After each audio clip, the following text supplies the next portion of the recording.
കർത്താവിൽ എല്ലാവർക്കും വന്ദനം. വീണ്ടും നിങ്ങളെ നമ്മുടെ പ്രഭാത പ്രാർത്ഥനകൾക്ക് വേണ്ടി നിങ്ങളെ കാണുന്നതിൽ വളരെ സന്തോഷം. ഇന്ന് രാവിലെ ഞാൻ നിങ്ങളെ ഓർമ്മിപ്പിക്കാൻ ആഗ്രഹിക്കുന്ന വളരെ പ്രധാനപ്പെട്ട മറ്റൊരു ചിന്തയാണ് ഈ പിശാച് നമ്മളെ തകർത്ത് കളയുന്ന, അല്ലെങ്കിൽ അവൻ്റെ തന്ത്രങ്ങളിൽ അറിയാതെ ദൈവമക്കൾ വീണു പോകുന്ന മറ്റൊരു മേഖലയാണ് ഈ ദൈവ വചനത്തിൽ കൂടെയും ദൈവത്തിൽ നിന്നും നമുക്ക് ലഭിക്കുന്ന മുന്നറിയിപ്പുകളെ നമ്മൾ അവഗണിച്ചു പോകുക എന്ന് പറയുന്നത്. പലപ്പോഴും ഈ പ്രത്യേകിച്ച് കൊരിന്ത്യർ ലേഖനം പഠിക്കുന്ന സമയത്ത് കൊരിന്ത്യർ ലേഖനം 1 കൊരിന്ത്യർ 10-ാം അധ്യായത്തിൽ പൗലോസ് ഇസ്രായേലിൻ്റെ ഒരു ചരിത്രം എടുത്ത് കൊരിന്ത്യ സഭയുമായിട്ട് കണക്ട് ചെയ്ത് പഠിപ്പിക്കുന്നുണ്ട്.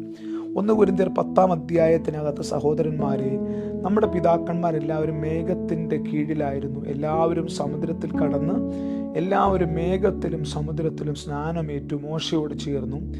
എങ്കിലും എല്ലാവരും ഒരേ ആത്മീയ ആഹാരം തിന്നു, എല്ലാവരും ഒരേ ആത്മീക പാനീയം കുടിച്ചു. അവരെ അനുഗമിച്ച ആത്മീക പാറയിൽ നിന്നല്ലോ അവർ കുടിച്ചത്. ആ പാറ ക്രിസ്തുവായിരുന്നു.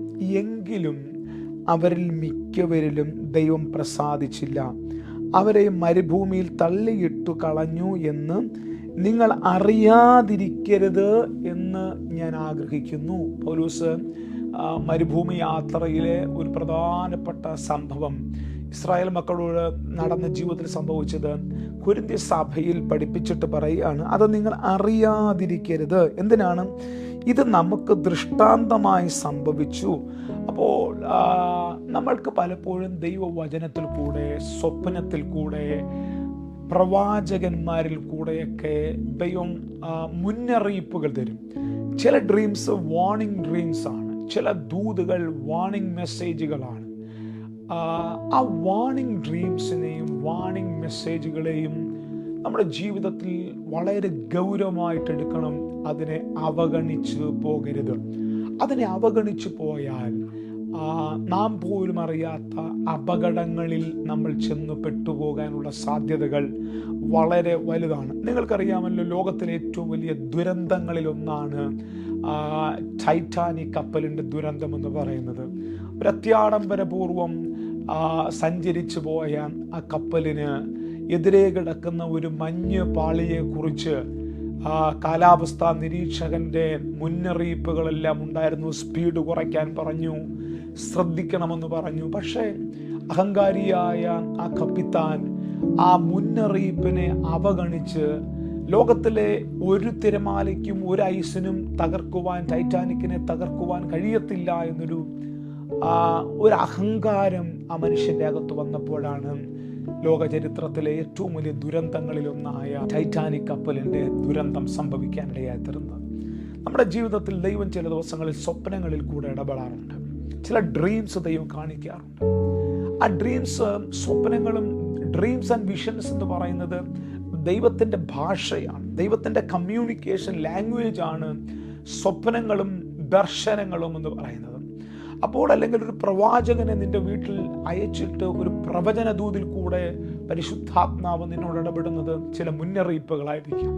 അതൊന്നുമല്ലെങ്കിൽ ഇന്ന് രാവിലെ നമ്മൾ കേൾക്കുന്ന നമ്മുടെ ചർച്ചിലെ പാസ്റ്ററുടെ മെസ്സേജിൽ കൂടെ ചില ദൂതുകൾ ദൈവം നമ്മളോട് പറയുന്നത് നമ്മളോടുള്ള മുന്നറിയിപ്പുകളായിരിക്കാം.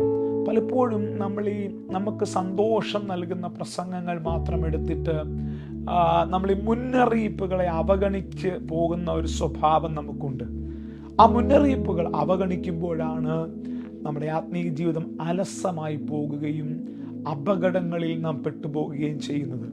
ആഹാബിൻ്റെ അന്തഃപുരത്തിൽ ദൈവമക്കൾക്കെതിരെ ആലോചിച്ച കൂടിയാലോചനകളെ ഏലീശായും ഏലിയാവും പോലെയുള്ള പ്രവാചകന്മാർ അവരുടെ പ്രാർത്ഥനാ മുറിയിൽ അന്തഃപുര രഹസ്യങ്ങൾ ചോർത്തിയെടുത്ത് ദൈവമക്കളോട് പറഞ്ഞു കൊടുക്കുമായിരുന്നു. ഈ ദിവസങ്ങളിൽ അങ്ങനെയുള്ള ദൈവമക്കൾ നമുക്കിടയിൽ ഉണ്ടാകാൻ വേണ്ടി പ്രാർത്ഥിക്കാം. നിനക്കെതിരെ, നിന്റെ കുടുംബത്തിനെതിരെ പിശാച് പ്ലാൻ ചെയ്യുന്ന പദ്ധതികളെ ആത്മാവിൽ തിരിച്ചറിഞ്ഞ് ആ മുന്നറിയിപ്പുകളെ ആത്മാവിൽ മനസ്സിലാക്കി പ്രാർത്ഥിച്ച് നമുക്ക് മുൻപോട്ട് പോകുവാൻ ഈ ദിവസങ്ങൾ തയ്യാറെടുക്കണം.